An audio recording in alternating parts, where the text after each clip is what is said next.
집중 분석 이슈타임 시간입니다. 권혁중 경제평론가와 이야기 나눠보겠습니다. 안녕하십니까? 네, 안녕하십니까? 자, 오늘 이슈 관련 뉴스부터 확인하시죠. 이데일리 기사입니다. 코로나19 항체 치료제 순항, 코로나 셀트리온 삼형제 나란히 급등입니다. 코로나19 항체 치료 임상 이상에 대한 투약을 마쳤다는 소식에 셀트리온 3사가 일제히 강세를 보였는데요. 특히 셀트리온 제약은 코로나19 백신 발표 소식 이후 조정을 겪은 시젠을 앞서면서 코스닥 시가총액 2위로 오르기도 했습니다. 셀트리온은 글로벌 임상시험 이상에서 모집 환자 전체에 투약을 완료했고요. 이후에 임상 이상에서 중간 결과를 확인한 후 식품의약품안전처에 조건부 허가를 신청한다는 계획입니다. 네, 어제 유가증권 시장에서 셀트리온 이 바이오 대형주가 9.45% 급등하면서 33만 원에 마감됐습니다. 셀트리온 삼형제 주가 현황부터 알아볼까요? 네, 어제 셀트리온 가장 또 뜨거운 관심을 받았었고요. 시총 40조 원입니다. 이 40조 대형주가 장중한 때 20% 넘었으니까 시장이 놀랄만하다. 사실 이렇게 오른 거는 지난 3월 23일 그러니까 떨어졌다가 오를 때가 한 번 있었는데 그때 이후로 하루 새에 가장 많이 오른 수치다라고 좀 보시면 되겠습니다. 시장을 흔들고 있는 역시나 코로나19의 어떤 치료 제한 이슈 이런 걸 개발했다, 임상 이상 들어갔다, 완료를 했다 이렇게 소식이 나오면서 이제 투자자들이 뜨거운 관심을 받았고요. 셀트리온 이제 헬스케어 같은 경우는 이날 이제 8.32% 상승했고 제약 같은 경우에는 25.27% 오른 17만 원 정도에 이제는 마감을 했습니다. 역시나 사상 최고가였고요. 아시겠지만 헬스케어, 셀트리온 헬스케어 같은 경우는 해외 쪽의 영업 판매를 맡고 있고요. 마케팅이라든지. 그다음에 셀트리온 제약은 국내의 영업을 맡고 있죠. 그러니까 이제는 국내의 코로나19 치료제에 대한 어제 이슈 불거지면서 당연히 셀트리온 제약이 투자자들의 뜨거운 관심을 받을 수밖에 없었고 실제 그게 또 장에서 이제 드러났다라고 보시면 되겠습니다. 사실 유가증권 시장과 코스닥 시장 안에서 보면 어제 종목만 보자 그러면 장만 보자 그러면 기관들이 차익 실현 매물을 많이 냈었거든요. 근데 이거를 이제 셀트리온 삼형제가 받아주면서 사실 좀 지수를 좀 방어한 부분이 있습니다. 그래서 똑똑하게 조금 삼형제의 영향력이 그 정도로 좀 커지고 있다 이런 생각을 좀 종합적으로 좀 판단해 보겠습니다. 네, 11월 들어서 이제 미국이나 영국 제약 기업들이 코로나 백신 개발 임상 3상 결과를 내놓게 되자 시장이 네네. 굉장히 흥분을 했는데 그때 이제 백신을 어떻게 우리는 확보를 할 것이냐 이게 이슈였거든요. 네네. 그런데 아직 확보를 많이 못했다는 점에서 우려에 대한 내용들도 기사들도 굉장히 많았습니다. 근데 그때마다 정부는 코로나 치료제에 대한 얘기를 했었고요. 네네. 또 사실 셀트리온 그룹 회장의 그 인터뷰가 그동안 상당히 많았기 때문에 맞아요. 치료제를 굉장히 자신감 있게 개발하는구나는 우리가 알고 있었는데 특히 어제 주가가 많이 뛰었습니다. 네네. 그 이유가 굉장히 중요할 것 같아요. 그러니까 말씀 정말 잘하셨는데요. 네. 서정진 회장이 계속적으로 인터뷰를 통해서 네. 이제 코로나19 치료제에 대한 이슈를 얘기를 했었죠. 그러니까 코로나가 잡기 위해서는 당연히 백신도 필요하고요. 네. 그게 플러스 이제 치료제까지 꼭 필요한 상황입니다. 근데 이제는 백신 같은 경우는 해외에서 많이 이슈가 나오고 있었고요. 치료제는 단연 이제 우리나라에서 이제 개발을 앞서서 나가고 있는데. 근데 이제는 이 치료제 부분이 계속적으로 서정진 회장 입에서 나왔단 말이죠. 그러니까 투자자들 입장에서는 이미 계획된 일입니다. 근데 중요한 게 뭐냐면 어제 왜 반응을 했냐면 이 계획된 일이 제대로 되고 있느냐 이걸 어제 확인했다는 거죠. 그러니까 네, 신뢰를 받았네요. 시장의 신뢰를 어제 바로. 그렇죠. 예. 네, 그러니까 계획대로 되고 있는가 이게 의구점이었어요. 네. 투자자 입장에서 시장에서. 근데 어제 이제 서정진 회장 그러니까 셀트리온에서 발표한 것처럼 계획대로 되고 있다.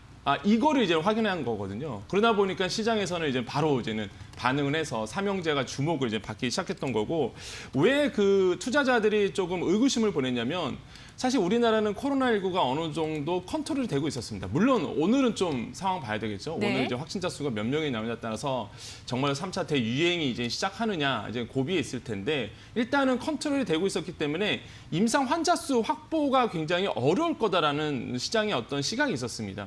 환자가 있어야 그걸 임상을 투여할 텐데 그런데 이제는 이렇게 이 의구점이 어제 이제 해소가 좀 됐다는 거죠. 그래서 서정진 회장의 스케줄은 이거였습니다. 상반기에 동물 대상 임상 들어가고 이제 7월에 임상 1상, 그다음에 9월 달에 임상 2상. 그다음에 12월 이제 초쯤에 조기 승인을 받아내서 네. 또 투약을 하겠다. 이거 스케줄이었는데 이거 그대로 이제 되고 있다라고 볼 수가 있겠고 실제 임상을 확보하는 것이 문제였는데 목표가 300명이었는데 이제 327명까지 참여했고 모두 다 제약 치료제를 투여를 했다라고 이제 발표를 했기 때문에 앞으로의 스케줄이 중요하겠죠. 그러면 투약을 한 상태입니다. 그러면은 앞으로 이제 임상 이상에서 나오는 그 결과값을 가지고 이제 어떻게 뭐 조기 승인을 낼 건지 아니면 뭐 부작용이 있는 건지 이거 이제 결과값 나오면서 들어가거든요. 그래서 종합적으로 본다면은 서정진 회장이 이야기하고 있는 스케줄표로 진행되고 있다는 게 팩트고요. 그렇게 되면은 정말로 12월 초나 아니면은 연말에 가서 조기 승인을 받아서 이게 정말로 환자들에게 투약될 수 있는 이런 길이 열리기 때문에 당연히 그러면은 투자자 입장에서는 셀트리온 삼형제 관심을 안 가질 수가 없는 상황이 온 거죠. 그래서 어제 그렇게 네. 뭐 셀트리온 제약 엄청나게 뭐 관심을 뜨겁게 받았죠. 그렇습니다. 어제 새벽에 나왔었던 한겨레 단독 인터뷰에서 서정진 네네. 회장이 굉장히 발언을 세게 했습니다. 네네. 그러니까 그 이상 결과 그 시험에서 일단 환자들이 수주가 아니라 네. 수일 내에 퇴원하는 환자가 나왔다라는 네. 점을 얘기했고 세계 최초의 코로나 청정국이 우리나라가 될 것이다. 더불어서 외교적인 그 카드로 코로나 항체 치료제를 활용할 것이라고 하면서 네네. 미국이 우리의 도움이 필요할 것이고 네. 치료제는 공급 부족 현상에 지금 놓여 있을 것이다. 그리고 네네. 북한 문제까지 좀 해결할 수 있는 카드로 항체 치료제가 사용될 수 있다는 점에 대해서 인터뷰에서 얘기를 했습니다.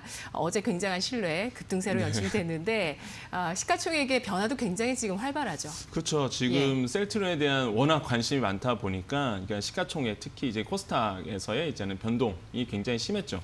그러니까 항상 1위는 뭐 아시겠지만은 뭐 헬스케어죠. 헬스케어가 부동의 1위를 차지하고 있었는데 2위가 계속적으로 좀 바뀌었습니다. 그래서 그동안 이제 시젠이 계속적으로 시총 2위로 가고 있다가 이번에 이제 드디어 이제는 셀트리온 제약이 2위로 올라선. 그러니까 이제 변동이 굉장히 심했다는 거는 그만큼 바이오, 그러니까 코스닥은 이제는 바이오주가 이제 대장주인데 그만큼 바이오에 대한 이제는 이슈에 따라서 많이 출렁거리는 부분이 좀 있었다라는 걸 좀 오히려 반증할 수 있겠고 일단은 셀트리온 제약이 어제 이제 힘입어서 그다음에 이 시총 2위로 이제 올라왔다라고 보시면 되겠고요. 그만큼 이제 바이오에 대한 관심이 뜨겁다 이렇게 우리가 좀 판단해 볼 수 있겠습니다. 네, 그 어제 새벽에 나온 그 인터뷰 기사 네네. 제가 지금 말씀드렸던 내용 네. 혹시 보셨나요? 네네네 봤죠. 네네네. 그 내용들이 상당히 시장에 굉장히 좀 파급력이 있었던 그쵸. 것 같다는 생각이 이게 들고요. 시장에서 그래요. 예. 서정진 회장은 항상 그 인터뷰를 잘 하세요. 그럼 워낙 공매도 세력에 과거부터 예.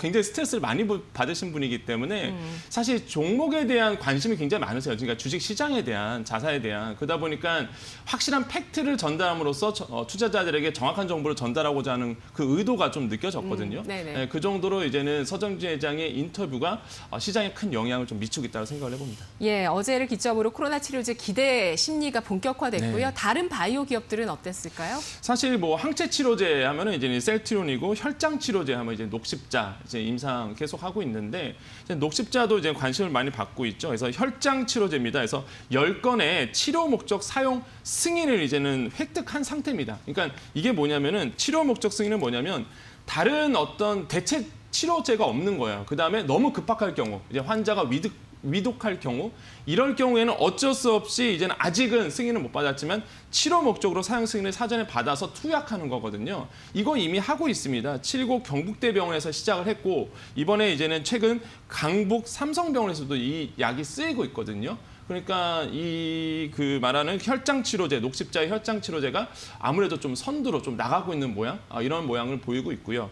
그 다음에 뭐 약물 재창출이라고 얘기하는 뭐 종근당도 이제는 있겠고요. 그 다음에 네. 뭐 우리가 관심 있게 하는 뭐 대용자이라든지 제넥신에서도 사실 이 약품을 계속적으로 치료제를 만들어내고 있고 지금 연구 중에 있거든요. 그래서 이러한 기업들이 지금 시장에선 뜨거운 관심을 받고 있고요. 다 임상 뭐 들어간 상태이기 때문에 뭐 이제는 뭐 속도가 문제인 것 같습니다. 그래서 과연 누가 먼저 시장에서 이제 가능성 있는 이제 치료제를 내놓느냐. 그래서 투자자들 관심이 굉장히 높아지고 있다라고 생각을 해봅니다. 네. 엊그제 동화약품도 코로나 치료제 임상 승인 소식에 굉장히 급등을 했습니다. 또 하나 어제장의 중요한 포인트는 또 바이오주들의 IPO에 대한 기대감이 상당히 높았다는 겁니다. 보령제약이 네네. 또 IPO 예정한 기업이 있는데 어제 보령제약 사상 최고가가 나왔거든요. 네네. IPO 일정 짚어봐야 될 것 같아요. 아, 뜨겁죠. 지금 워낙 그 코로나19 그다음에 원래부터가 이제 바이오에 대한 관심도 많으셨고요. 그러다 보니까 이제 제약 바이오 쪽에 이제 IPO에 대해서 투자자들이 많이 궁금해하시는데 그 중에서 이제 가장 큰 핵심은 이제 SK 바이오 사이언스겠죠. 그러니까 SK 케미칼의 이제 백신을 담당했던 부서가 뛰어져 나와서 분사돼서 이제 나온 회사인데 이게 이제 IPO를 이제 앞두고 있습니다. 뭐 구체적인 스케줄은 나온 건 아니지만 내년 상반기쯤으로 이제 상장을 하지 않을까라고 보고 있고요. 그렇기 때문에 이제는 뭐 투자자들 입장에서 굉장히 관심을 갖고 있는데 좀 무상증자하겠다고 발표를 했어요. 그러니까 무상증자하겠다는 얘기는 굉장히 희소식이죠. 사실 유상증자도 아니고 말 그대로 주주들에게 지분을 더 주겠다, 쪼개서 네. 더 주겠다는 거기 때문에 네. 무상증자한다? 당연히 그럼 기업이 탄탄하다는 겁니다. 왜냐하면 영업에서 나오는 그 잉여분을 가지고 자본금으로 빼는 거거든요. 그러다 보니까 우리 회사가 이렇게 잉여금도 있고 영업도 잘하고 이렇게 기술력도 탄탄한 회사라고 과시적으로 보여주는 시그널이거든요. 주주들이 당연히 화답할 수밖에 없는 것이겠고요. IPO를 앞두고 이런 발표를 했다는 것은 제가 보기에는 굉장한 그 자신감의 어떤 토로다. 자신감을 보여줬다. 이런 점에서 아무래도 IPO의 성공 가능성이 굉장히 높아진다라고 볼 수가 있겠습니다. 네. 이 위에도 많은 종목들이 지금 IPO를 앞두고 있는데 투자자분께서는 이제는 좀 조심해서 보셔야 되겠지만 그래도 네. 바이오 쪽에 대한 관심은 꾸준히 갖고 계시는 게 굉장히 현명한 판단이겠다라고 말씀을 드립니다. 네, SK 케미칼 쪽에 지금 소속이 돼 있기 때문에 아직 비상장인 SK 바이오 그렇죠. 사이언스의 모멘텀은 그쪽으로 좀 영향이 가지만 연내 상장 예비 심사 청구 가능성 SK 바이오 사이언스 네. 나오고 있습니다. 제약 바이오 업종의 또 이외에 관심 가질 섹터에 대해서 알아볼게요. 너무 집중되면은 또 고점에 살 수 있으니까요. 네, 네, 어떤 네. 섹터 보는 게 좋을까요? 일단은 저는 이제 BBI주 계속적으로 좀 말씀을 드리죠. 뭐 이제는 뭐 성장주는 끝났다 이렇게 보시는 분도 있는데 그렇지는 않습니다. 역시나 오늘 같은 것만 보더라도 사실 지금 코로나19가 다시 한번 또 제3차 유행할 가능성이 굉장히 크거든요. 그럼 다시 한번 과거에 우리가 영광을 받았던 BBI주에 대한 관심들이 다시 한번 또 높아질 수밖에 없고요. 많은 분들이 이제 경기순환주라든지 경금 민감주에 대해서 이제 관심을 또 돌리시는 경우도 있는데 뭐 나쁘진 않습니다. 당연히 보수적으로 가셔야죠. 하지만은 역시나 BBI주는 역시나 우상향할 가능성이 굉장히 크다라고 볼 수 있겠고 이거 외국인들이 항상 보셔야 돼요. 외국인들이 과연 어떻게 반응하느냐 이것도 같이 보시면은 좋은 투자가 현명한 투자가 될 것 같다라고 말씀을 드리겠습니다. 알겠습니다. 외국인의 동향이 전기전자, 화학 그리고 어제 금융 쪽으로 좀 이동했는데 과연 코로나 확산 소식과 함께 BBIG에 대해서도 관심을 가지는지 지켜보겠습니다. 오늘 말씀 잘 들었습니다. 네, 감사합니다.